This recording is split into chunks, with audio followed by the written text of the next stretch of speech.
Carnaval em Salvador, onde milhões cantam, dançam e se fantasiam todos os anos. A fantasia de mulher era boa, parecia um belo disfarce. Mas quando ele passou pelo portal do circuito Barra Ondina, na orla da capital baiana, foi identificado. E no meio da multidão, a polícia baiana conseguiu capturar um foragido. O suspeito foi identificado por um sistema de reconhecimento facial implementado pela primeira vez em 2019 no Carnaval da capital da Bahia. Neste ano, a tecnologia foi incorporada também pelas forças de segurança em Belo Horizonte, Recife, Olinda e Rio de Janeiro. A tecnologia de reconhecimento facial está sendo usada na Folia do Rio pela primeira vez. O sistema usa 150 câmeras instaladas na orla, em torno do sambódromo e em outros locais de grande concentração de público. Esse reconhecimento facial ele faz com que a abordagem policial seja mais assertiva, né? Porque ele já identifica a pessoa que eventualmente tem um mandado de prisão ou algum tipo de restrição. E foi no Rio, onde outros 2 casos envolvendo câmeras de reconhecimento facial chamaram a atenção no mês passado. Só que por outro motivo. Depois de ser identificada pelas câmeras de reconhecimento facial, Josiete Pereira do Carmo foi levada para a delegacia de Copacabana. Mas foi solta pouco depois. O mandado de prisão contra ela por roubo não tinha mais validade. Já o argentino Silvio Gabriel Juárez, também reconhecido pelas câmeras no calçadão de Copacabana, passou 2 dias preso e foi liberado durante a audiência de custódia. O processo que havia contra ele por furto foi arquivado em 2022. Falhas como essas que você acabou de ouvir fazem o sistema de reconhecimento facial ser alvo de críticas. Como explica Diogo Ramos, presidente da Comissão de Perícias Forenses da OAB de Pernambuco. Em todo o mundo e no Brasil, erros até grosseiros têm sido apontados e violações aos direitos humanos têm sido observadas. Porque uma vez inserida no sistema de reconhecimento e o cidadão sofrendo uma abordagem, se houver uma revogação desse mandado de prisão, como é que vai funcionar? Qual é o parecer? Quais são os direitos que são assegurados a esse cidadão que está sendo questionado? Da redação do G1, eu sou Natuzaneri e o assunto hoje é o uso do reconhecimento facial na segurança pública. Um episódio para entender como essa tecnologia funciona, quando é mais eficaz e por que deve ser vista com cautela.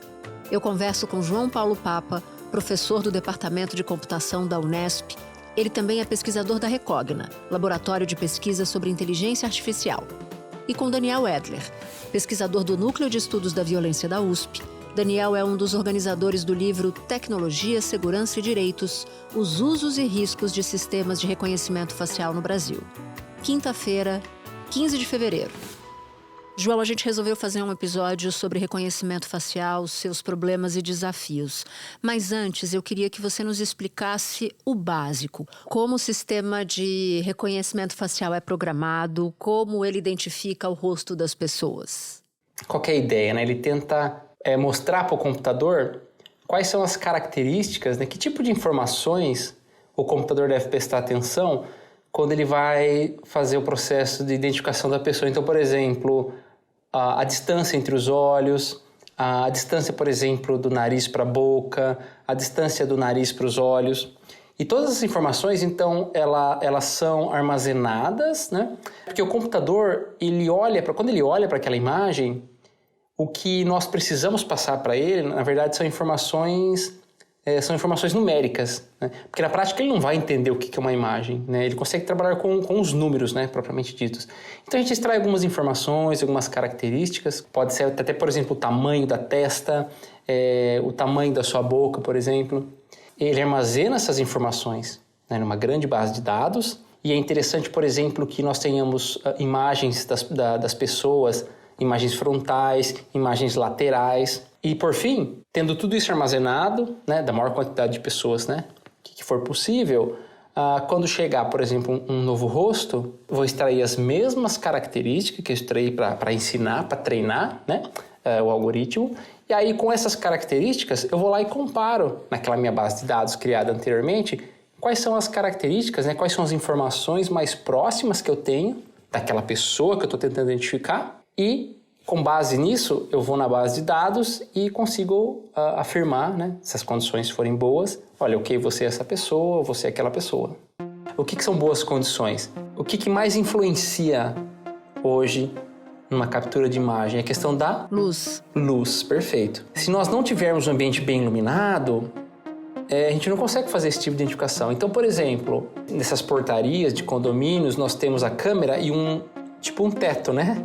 Uma partezinha coberta, que é para tentar evitar que nós tenhamos muita luz chegando na câmera, por exemplo, e vá atrapalhar o processo de captura. Então, nesse tipo de situação, onde eu tenho excesso ou falta de luz, isso é um problema para nós na questão de reconhecimento facial. E o problema, então, é quando eu tenho situações que a gente chama de situações mais adversas, que são, por exemplo, olha, eu quero fazer identificação de pessoas numa multidão, né? Eu quero fazer identificação de pessoas numa festa, num bloco de carnaval, num estádio de futebol. Porque uma coisa é você pegar a imagem antes, a imagem posada, por exemplo, e você ter aquilo no seu banco de dados. Outra coisa é você capturar a imagem de uma pessoa que pode estar mais de lado, que não está de frente, que não tem a melhor condição possível de luz. Então é um outro universo, né? Exatamente. Se nós não tivermos essa pessoa cadastrada na base de dados, o computador não vai saber quem é essa pessoa. Então, de fato, são duas coisas. A pessoa precisa estar cadastrada e nós precisamos ter um ambiente aí que forneça o mínimo necessário para uma boa identificação, né, da imagem. Né? João, muito obrigada por ter topado conversar com a gente. Eu que agradeço o convite. Espera um pouquinho que eu já volto para falar com o Daniel.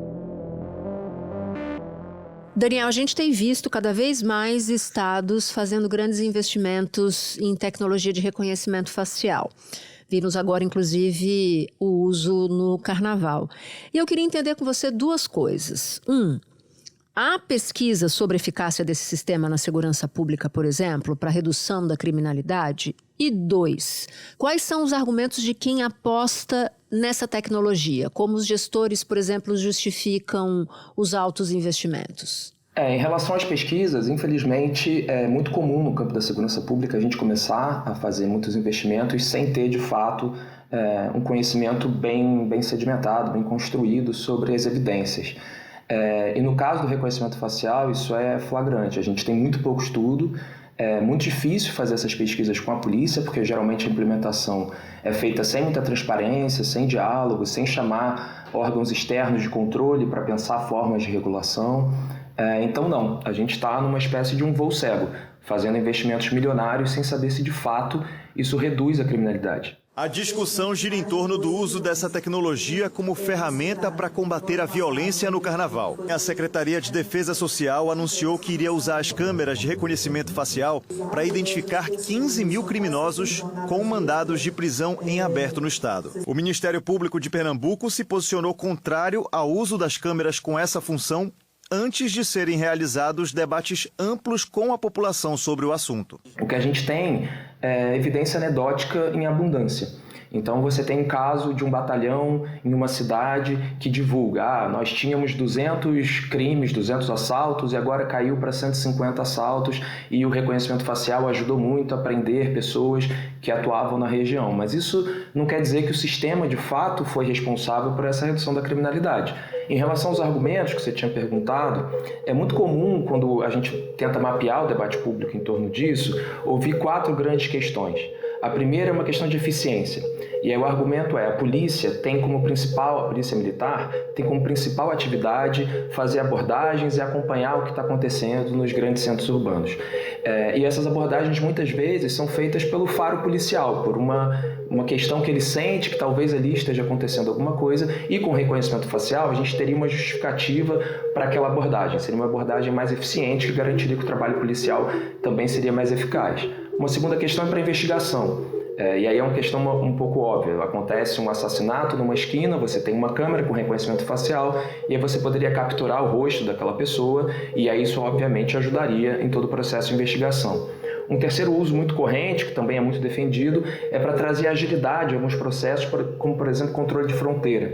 Então a gente já tem vários aeroportos no Brasil, a gente já tem aqueles totens em que você não precisa nem falar com alguém, você mostra o seu rosto, eles fotografam o seu rosto, veem que você de fato é quem está no passaporte e você consegue passar. E a quarta questão é para encontrar pessoas desaparecidas. Então, muitos casos de crianças desaparecidas ou de idosos desaparecidos nas grandes cidades, e você poderia, com o reconhecimento facial, facilitar o trabalho de busca por essas pessoas. Agora, quais são as ponderações que a gente deve fazer quando a gente fala de investimento em segurança pública a partir do reconhecimento facial? Que dúvidas que pés atrás, melhor dizendo, a gente tem sempre que ter? Eu acho que hoje quem está pensando um pouco sobre o uso de reconhecimento facial na segurança pública se divide em dois grupos. De um lado, você tem quem defende uma regulação mais firme, mais restrita, mas que acha que os riscos são grandes, mas que os benefícios também são, então a gente teria que garantir alguns benefícios. Robson Rodrigues, que é antropólogo e ex-chefe do Estado-Maior da PM do Rio, disse que a tecnologia de reconhecimento é positiva. A Câmara é mais um auxiliar, né? Auxilia no sentido de você decidir na ponta da linha. Muitas vezes o policial é criticado porque, ao decidir, ele aborda algumas pessoas com certas características e que muitas vezes essa ação vai ser criticada, vai ser chamada de preconceituosa, de racista, né? Então, essa questão pode ser, inclusive, diluída se esse policial contar com esses mecanismos de uma forma mais isenta, desde que eles sejam mais isentos também, né? Aperfeiçoados. E, por outro lado, tem um grupo que defende o banimento, porque acha que no momento que a gente libera o uso de reconhecimento facial, você abre uma comporta e a água vai passar, porque você vai ter cada vez mais usos, você dissemina. Pablo Nunes, coordenador do Centro de Estudos de Segurança e Cidadania, diz que crimes como roubos e furtos não diminuíram nas cidades onde as câmeras foram instaladas e que, por outro lado, as falhas na identificação podem reforçar eventuais preconceitos em abordagens policiais. Essas câmeras não só violam direitos, né, de maneira demasiada, principalmente para a população negra, e, por outro lado, são câmeras e tecnologias que não necessariamente avançam no que se refere à resolução dos problemas de segurança pública do país. Dentro desse grupo, dentro dessas preocupações, você tem uma série de questões mais específicas. A primeira, que surge com mais frequência, é o debate sobre precisão e o racismo algorítmico. Então você tem, a maioria dos sistemas que são utilizados atualmente apresentam vieses para verificação de identidade de diferentes grupos populacionais. Então, principalmente mulheres negras sofrem com mais erros desse sistema do que homens brancos. Então, isso seria uma justificativa para a gente tomar cuidado na hora de implementar. Mas mesmo que os sistemas melhorem muito, se você pensar no uso disseminado, como tem um projeto atualmente, o Smart Sampa, que deve ser implementado em São Paulo, a Muralha Paulista, ou como está se pretendendo disseminar no Rio de Janeiro, um grande centro urbano, você teria uma malha de câmeras que poderia facilmente capturar 10 milhões de rostos por dia, pensando na saída do metrô, no ponto de ônibus, no sinal de trânsito. Se você tiver um sistema, fazendo uma conta rápida, que tem uma precisão de 99,9%, o que é muito acima do que a indústria consegue entregar hoje, a gente já teria 10 mil casos de erro por dia. É uma quantidade de erros que é ruim para a operação policial, porque você tem que pensar que o policial que está no baseamento de patrulha, ele vai ter que sair, fazer essa abordagem, levar a pessoa até a delegacia, deixar o baseamento de patrulha desprotegido, em aberto, e para nada, porque isso é um erro. Então, o que vai acontecer é que os policiais vão cada vez mais ignorar o sistema. Então, seria um investimento que não daria em nada. E tem, obviamente, um problema de direitos humanos. Imagina uma pessoa que é identificada como um homicida procurado, o policial chega para fazer a abordagem, obviamente não é uma abordagem simples, é uma abordagem que o próprio policial já vai estar um pouco nervoso, a pessoa corre e o policial atira. Quem é o responsável por isso? Quem foi o responsável pelo erro e quem foi o responsável pelo tiro? É o próprio policial? Vai cair na conta dele? Cai na conta da polícia, que contratou um sistema que falha? Cai na conta da empresa que desenvolveu o sistema? Então tem uma série de questões que teriam que ser resolvidas, eu diria, antes da gente de fato implementar esse sistema. Você usou uma expressão e eu fiquei intrigada. Você usou a expressão racismo algorítmico. Explica pra gente o que significa. Tem um pesquisador brasileiro excelente chamado Tarcísio Silva que escreveu um livro sobre racismo algorítmico. E o argumento é que os sistemas de vigilância, os sistemas de avaliação, de monitoramento, eles não são neutros, não são ferramentas neutras, ainda mais quando usadas pela polícia. Então, pensar o racismo algorítmico especificamente para a segurança pública é pensar no exemplo que eu dei de um viés. Você tem uma base de dados que treina esses sistemas algoritmos para avaliação, para verificar se você é mesmo quem você diz ou para buscar uma foto no banco de dados de mandados de prisão que a polícia está procurando, por exemplo. Se você tiver um sistema que é treinado basicamente com rostos de estudantes universitários americanos, você vai ter rostos de homens brancos e você vai ter um sistema muito bem treinado para identificar rostos de homens brancos. Mas você vai ter muitos poucos exemplos nessa base de dados de mulheres negras. então o sistema vai ter uma baixa precisão para casos de mulheres negras. Mas isso também acontece com outros fenótipos comuns na população. Então você tem essa disparidade. Esse é um exemplo claro de racismo algorítmico. Agora, esse tipo de imprecisão, no limite, ele poderia ser superado como? Com uma base de dados global compartilhada? Porque o que eu estou entendendo é que o uso do reconhecimento facial pela segurança pública pode gerar muito mais problema do que solução. Pode gerar muito mais problema. Eu dei 2 exemplos, um é um problema operacional, com a quantidade de erros, e outro é um problema de direitos humanos. De fato, os sistemas já melhoraram muito nos últimos anos. Você pegar uma curva de crescimento dos últimos 10, 5 anos, você vai ver que a precisão de fato cresceu muito. Uma mulher foi detida por engano em Copacabana depois que o sistema de reconhecimento facial usado pela PM falhou. Ela foi confundida com uma pessoa acusada por homicídio e ocultação de cadáver. O sistema trabalha com a possibilidade de 8% de erro. São os falsos positivos. Pessoas muito parecidas. Então, o sistema pode gerar esse alerta. Mas esses resultados, a gente tem que ter um pouco de cuidado, porque eles são muitas vezes ilusórios. Porque quando você divulga, o meu sistema tem 95% de precisão, não dá para saber exatamente o que isso quer dizer. Isso pode ter sido, por exemplo, um teste controlado, como é de uma portaria eletrônica, em que você para com bastante iluminação no seu rosto, você pode ficar alguns segundos para a câmera capturar o seu rosto e fazer o processamento.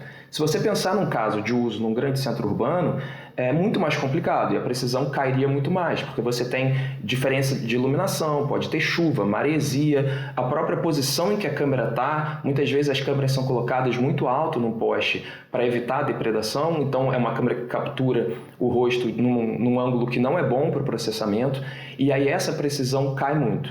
O que as empresas têm feito é melhorado a capacidade de processamento, melhorado os bancos de dados, fazendo justamente o que você falou, de tentar ampliar a diversidade nesses bancos de dados, mas o exemplo que eu dei, eu acho que explica que isso nunca vai resolver totalmente o problema. E quando você faz um uso tão disseminado quanto se está se propondo no Smart Sampa, no Muralha Paulista, no Rio de Janeiro, agora também na Bahia, você vai ter tantos rostos capturados todos os dias que mesmo uma margem de erro muito pequena já gera um problema enorme. O prefeito de São Paulo, Ricardo Nunes, assinou um contrato para instalar um sistema de monitoramento de câmeras de reconhecimento facial. Esse projeto prevê a instalação de cerca de 20 mil equipamentos pela cidade, mais de 2 mil deles só no centro. Algumas pessoas argumentam que o uso em tempo real pela Polícia Militar, disseminado na sociedade, gera uma capacidade de controle social enorme e, como tem muito erro, gera um problema enorme para a operação e para direitos humanos.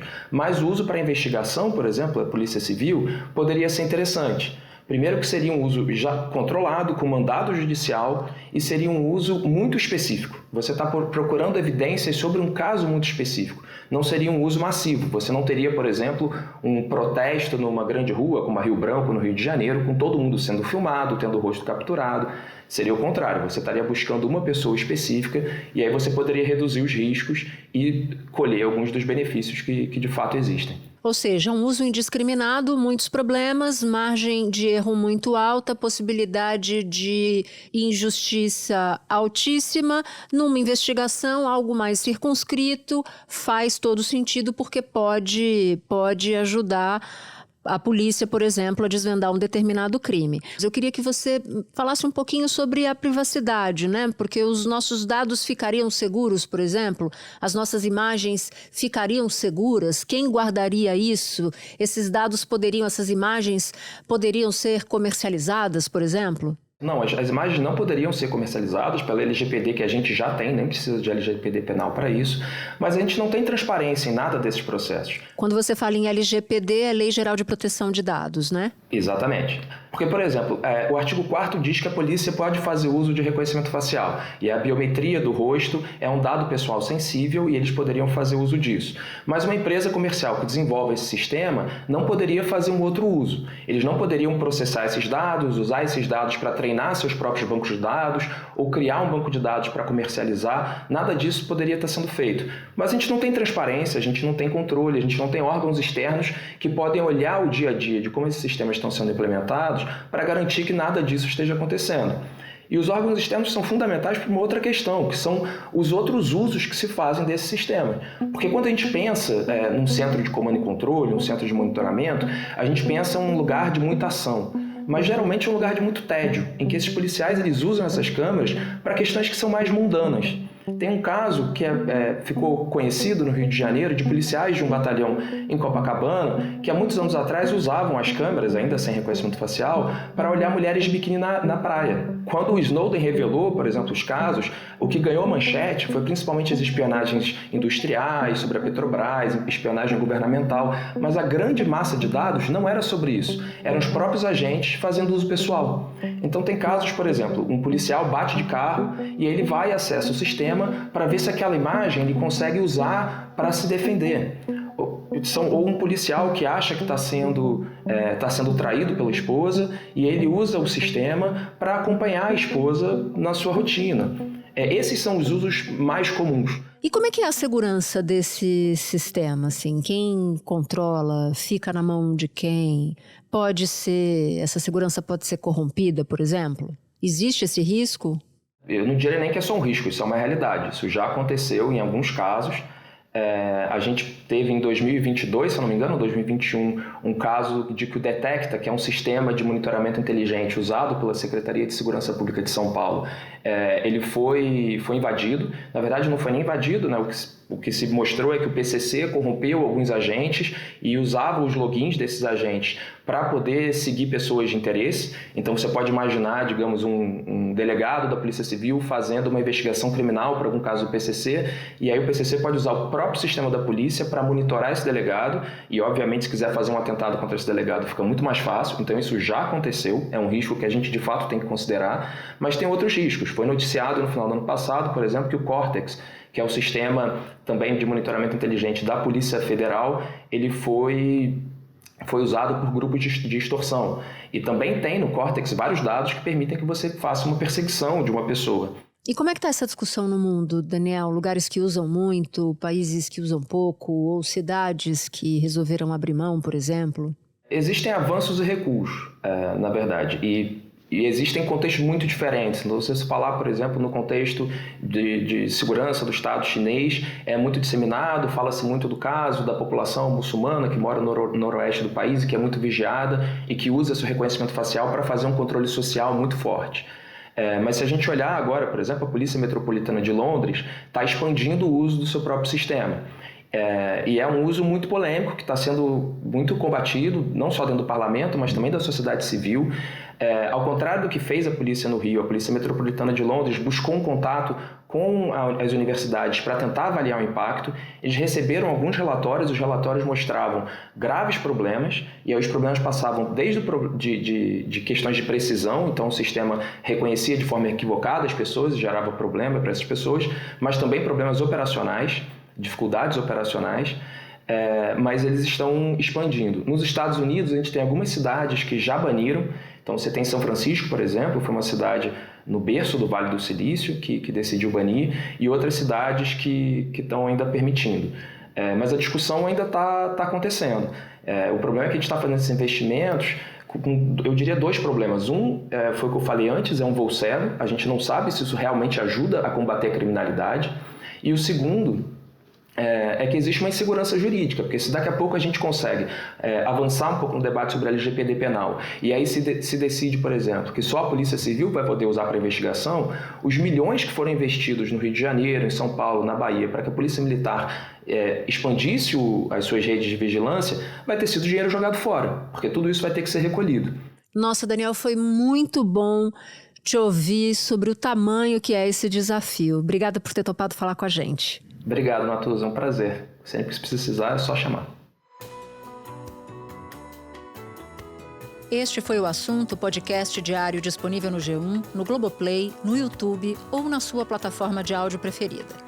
Comigo na equipe do Assunto estão Mônica Mariotti, Amanda Polato, Carol Lorenzetti, Luiz Felipe Silva, Gabriel de Campos, Thiago Kazuroski e Sara Rezende. Eu sou Natuza Neri e fico por aqui. Até o próximo assunto.